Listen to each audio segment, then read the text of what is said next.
Today's the class for the items.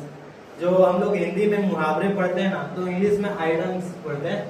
तो आज ज्यादा नहीं, 6 7 8 ही आइटम्स पे काम करेंगे। First item is a blessing in disguise.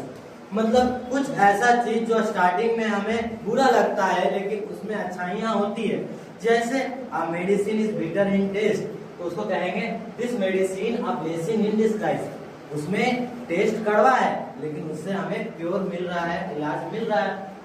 That medicine is a blessing in disguise. चलिए next move on the second items, a piece of cake.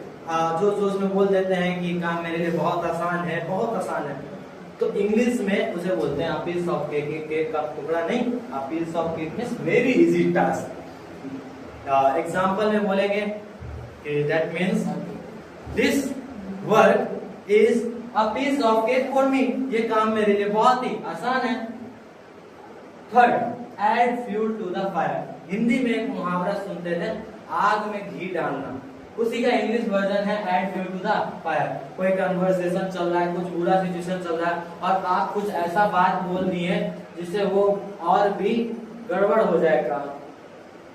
His words added fuel to the fire। उसके बाद उसके शब्द आग में घी डालने का काम किए। जो सिचुएशन अच्छा चल रहा था वो और भी बुरा बन गया, बुरा चल रहा था और भी खराब बन गया। नेक्स्ट फोर्थ हमारा एट द 11th आवर। मतलब at the last possible means moment.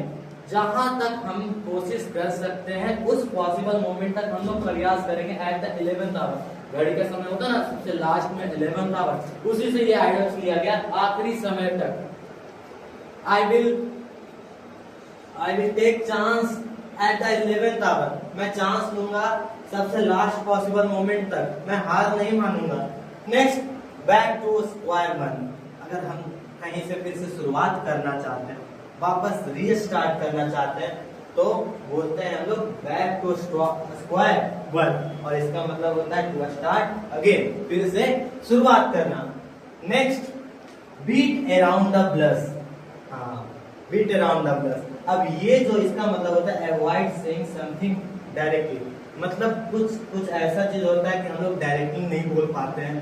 तो जैसे बोलेंगे is giving beat around the bush, मतलब वो कुछ डायरेक्टली नहीं बोल रहा है, कुछ समथिंग बोलना चाह रहा है लेकिन वो डायरेक्टली नहीं बोल रहा है। उसे हिंट देने की कोशिश कर रहा है, ये करने की कोशिश कर रहा है, वो डायरेक्टली नहीं बोल रहा है। तो वहां पर ये हमारा आइटम्स काम करेगा, beat around the bush. Next, break the ice. मतलब कुछ लोग आराम से बैठे हुए हैं, कोई कुछ नहीं बोल रहा है, तो बीच में अगर कोई चुप्पी तोड़ता है, he break the ice in meeting. वो मीटिंग में अपना कन्वर्सेशन स्टार्ट किया, सब लोग चुप थे, वो अपना conversation, he break the ice in the meeting. And today's last item, by hook और बाय क्रूक। मतलब कैसे भी करके, by any means of possible, I want that by hook और क्रूक। मैं इसे कैसे भी करके हासिल करना चाहता हूँ। थैंक यू और follow for the next part of the items.